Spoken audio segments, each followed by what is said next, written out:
MPSC राज्यसेवा पूर्व परीक्षा जी उद्या 9 नोव्हेंबरला आहे, तर त्याच्या संदर्भातले काही प्रश्न जे आहेत बघा करंट अफेअर्सचे, तर ते या पद्धतीने येऊ शकतात.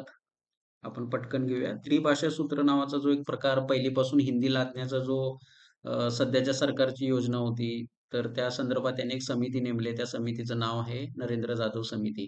तर खरं म्हणजे पहिलीपासून हिंदी हा विषय लादला नाही पाहिजे. त्या विरोधात आंदोलनं झाली होती. तरी सुद्धा त्यांनी ते समिती नेमण्याचं एक नाटक केलं. तर त्या समितीचं नाव आहे, हे समितीचं नाव लक्षात ठेवा. त्यानंतर दुसरा प्रश्न असा आहे, की एक युनियन टेरिटोरी ती कोणती आहे, की फुल्ली फंक्शनल लिटरसी अंडर नव भारत साक्षरता कार्यक्रम, तर ती आहे लद्दाख. लक्षात घ्या. तर which city has been officially declare as India's first UNESCO city of literature, तर त्याचं उत्तर आहे कोझिकोडी. केरळमध्ये आहे ही. ठीक आहे. केरळ या राज्यातलं हे शहर आहे. काय आहे ते? सिटी ऑफ लिटरेचर, म्हणजे ज्याला साहित्याचं शहर असं म्हटलं जातं. युनेस्कोनं दर्जा दिलेला आहे बघा ते.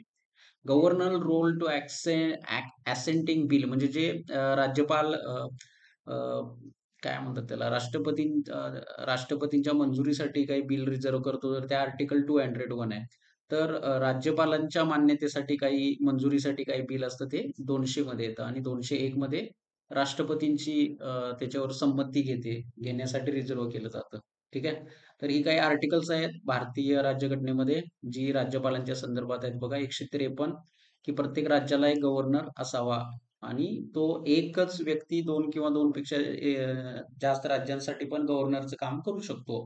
तर एक्झिक्युटिव्ह पॉवर जी आहे ती इथं 54 मध्ये आहे बघा.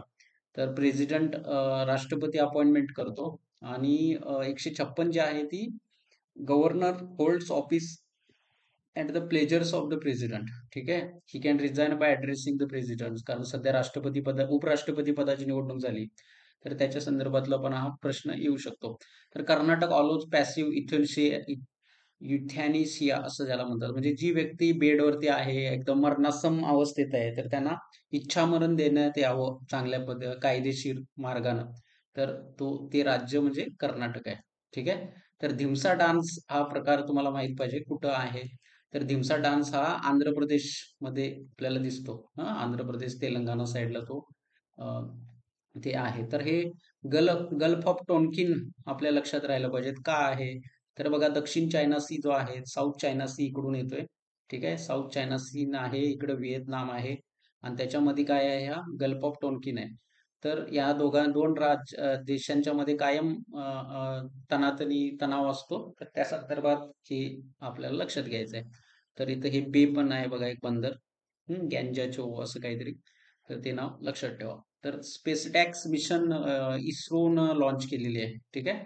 तर काय होतं, की जेव्हा तुम्ही आकाशात जातात उपग्रह, तर हे उपग्रह जेव्हा आकाशात जातात तेव्हा त्यांचं माउंटिंग, डिमाउंटिंग किंवा डॉकिंग, अनडॉकिंग नावाचे काही त्यांच्या मेथड्स असतात. तर त्या संदर्भात हे आपल्याला इथं लक्षात ठेवायचं आहे. तर शुभांशु शुक्ला नावाचे एक ॲस्ट्रोनॉट आहेत. तर त्यांनी काय केलं बघा, आय-एस-एस, म्हणजे आकाशामध्ये भारताचे पहिले ॲस्ट्रोनॉट ठरले to set a foot on ISS. ठीक आहे. इंटरनॅशनल स्पेस सेंटर असं म्हणू, स्पेस काहीतरी त्याचा अर्थ आहे. तर इतकंच लक्षात ठेवा त्या व्यक्तीचं नाव काय. तर गुगलनंच एक लॉन्च केलेला प्रोजेक्ट आहे बघा, तो प्रोजेक्ट सन कॅचर. ठीक आहे. सन कॅचर नावाचा प्रोजेक्ट आहे, तो गुगलनं लॉन्च केलेला आहे. त्याचं AI, आर्टिफिशियल इंटेलिजन्सचं डेटा सेंटर तयार करतात आकाशामध्ये जाऊन. तर लेबर मिनिस्ट्री जे आहे, मनसुख मांडवीय जे लेबर मिनिस्टर आहे, तर त्यांनी स्प्री नावाची स्कीम लॉन्च केली. तर त्याचा उपयोग कशासाठी होतो? Registration of employees. ठीक आहे. तर हे लक्षात घ्या. तलाश. तर ट्रायबल तलाश म्हणजे काय? तर tribal aptitude life skills and self esteem hub. It is a national program to support to the all development of the students in Eklavya model residential school. Talash हा शब्द लक्षात ठेवा. त्यानंतर ही स्कीम जी आहे, की ब्युरो ऑफ एनर्जी इफिशियन्सी, त्याच्यामध्ये ॲडेटाईट scheme नावाची आहे बघा, assistance in deploying energy efficient technology in industries and establishment. त्यानंतर ही SAS स्कीम लॉन्च केली त्यांनी. ती काय, की special assistance for capital investment, development of economics, tourism, पर्यटन विभागासाठी आहे. त्यानंतर स्पर्श. स्पर्श ही एक स्कीम आहे, ती पेन्शन ॲडमिनिस्ट्रेटिव्ह रक्षा. ठीक आहे. तर डिफेन्स मधले जे पेन्शनर आहेत, निवृत्त झालेले सैनिक, त्यांच्यासाठी आपल्याला हे दिसतं.